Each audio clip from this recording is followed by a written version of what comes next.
What's going on, everybody? American Football Network here with another video today. And today we are bringing you guys our Virginia versus Clemson preview and prediction video. But before we get started, make sure you guys like and subscribe. Comment those thoughts and opinions down below. Help me reach that goal of 9,000 subs by the end of October. We're about, 250 away from that. So let's get going. Let's hit that goal.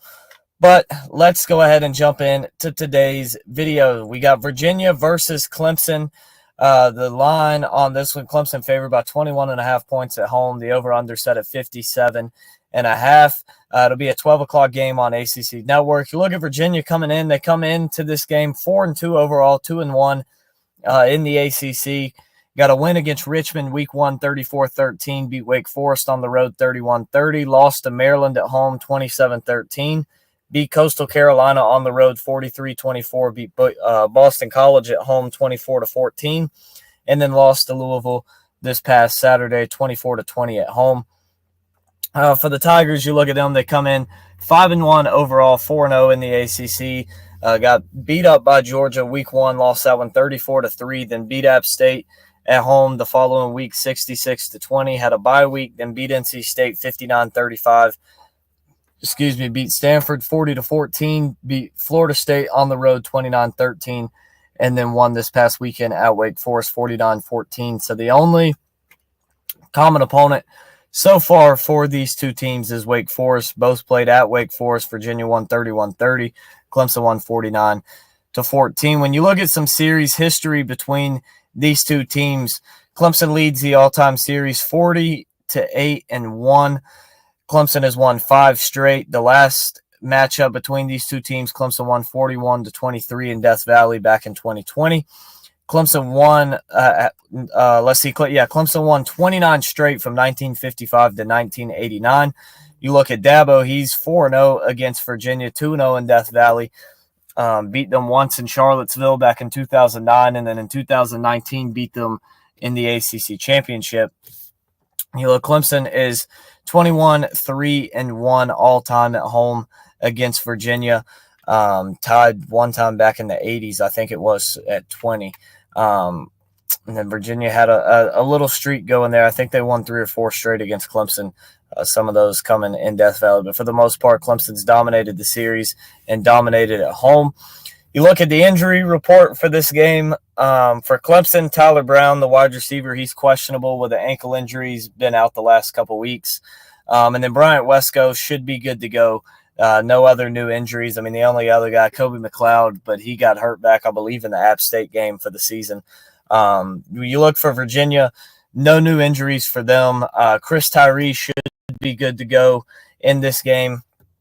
You would think so. So, I mean, not really a whole lot on the injury front. When you look at some of the big headlines coming into this game, really the only one is Tony Elliott, the former offensive coordinator at Clemson, and Kobe Pace, former running back, returning to Death Valley. It'll be their first time back, so a bit of a homecoming for them. But let's go ahead and jump into our keys to the game for the Tigers into this one. But first, let's hit the stat leaders for these two teams. So we got Anthony Colandrea coming in, the starting quarterback for Virginia, 125 of 194 on the year for 1,490 yards, 9 touchdowns, 4 picks. Leading rusher for the Cavaliers, Xavier Brown, 46 carries, 334 yards. And their leading receiver, Malachi Fields, 37 catches, 541 yards, and 3 touchdowns. He's been a monster.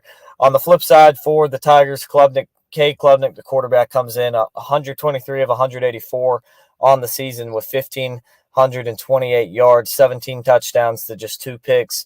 Phil Maffa comes in 87 carries, 604 yards, 4 touchdowns. And Antonio Williams with 25 catches, 349 yards, and 5 touchdowns, the leading receiver for the Clemson Tigers. When you look at this game, it's won a lot of offense for Clemson. Virginia's offense has kind of been up and down. You look 34 against Richmond, 31 against Wake Forest, 13 against Maryland, 43 against Coastal, 24 against Boston College, and 20 against Louisville. For Clemson, 3 against Georgia, 66 against App State, 59 against NC State, 40 against Stanford, 29 against Florida State, and 49 against Wake Forest.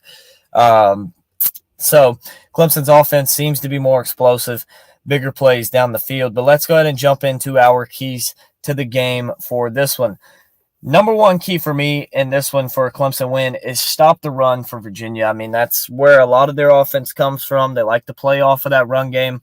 Brown and Pace at times have been two-headed monsters. They've kind of gone back and forth all season on, who leads the team in rushing for the week. They've been pretty good.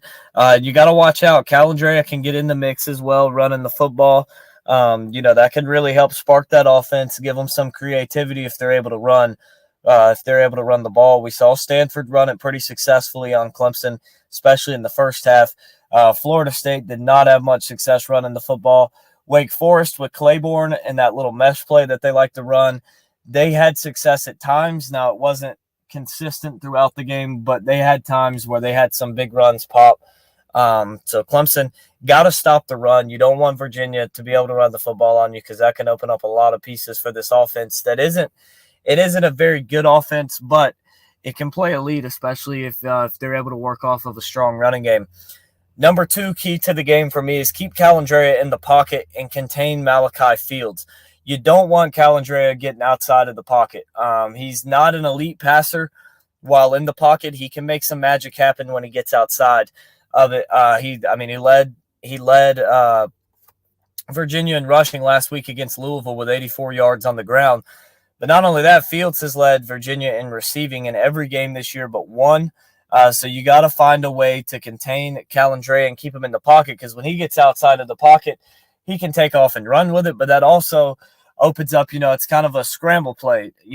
Everything's off the table. Nobody runs the routes anymore. You're just trying to run around and get open. And that's when Calandrea has had some success finding Malachi Fields downfield and getting some explosive plays for this offense. So you have to find a way to contain that. Fields is the go-to receiver. You know it coming in. I mean, on the year, he's got, 37 catches and 541 yards. So he's the go-to guy, one of the top receivers stats-wise in the ACC. So you're going to have to find a way to contain him. Don't let him beat you. You did a good job last week against Wake Forest, not letting Claiborne beat you. You did a good job against Stanford, not letting Iomanner beat you. So got to find a way to do that here against Virginia. But not only that, you keep Calandrea in the pocket. You're going to get some sacks. You might even get a strip sack. He puts the ball on the ground. You might rush him and make him throw some interceptions. And that's something this Clemson's team has been very good at this year, is forcing turnovers. So, if you can get some turnovers in this game, that'll be huge to really keep Virginia from being able to compete. So, keep him in the pocket, get pressure after him. Number three for me is just pedal to the metal offensively. They're outscoring opponents 169-54 in the first half. Wake Forest, the first team to score on Clemson in the first quarter last week with a touchdown. So first half, this team has been unstoppable for the most part. Even in that Georgia game, didn't really do anything offensively, but you went into the half only down 6-0 and played really good. You just never could get the offense going, and the defense started to tire out, and that's when Georgia took advantage of you.